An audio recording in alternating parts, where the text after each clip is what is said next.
In Texas, where most abortions are illegal, a judge today granted a woman's request to have an abortion that her doctor says is medically necessary. It's one of the biggest cases since Roe v. Wade was overturned. Here's Laura Jarrett.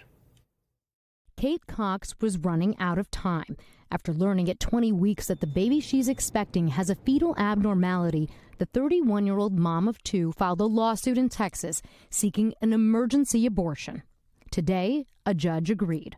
I never thought I would ever need or want an abortion. If Cox carried the pregnancy to term, doctors warned she would be at risk for serious complications that could affect her ability to have more children. There's no outcome here that I take home my healthy baby girl. Texas bans most abortions as soon as the baby has a heartbeat.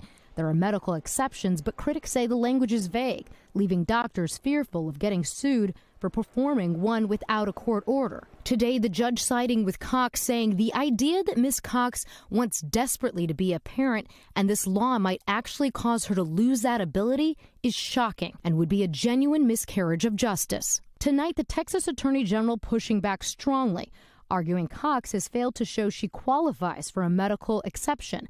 The AG is sending a letter to Cox's hospital warning prosecutions are still possible if they allow her doctor to perform an unlawful abortion, despite the ruling. The rule of law doesn't mean anything to the Attorney General of Texas. Today's decision applies only to Cox, but separate challenges to the laws in Texas filed by other women are still ongoing. Meanwhile, Cox still dreams of expanding her family one day. I want the opportunity to get the health care I need and heal, and then, try again. Laura Jarrett, NBC News. Thanks for watching. Stay updated about breaking news and top stories on the NBC News app or follow us on social media.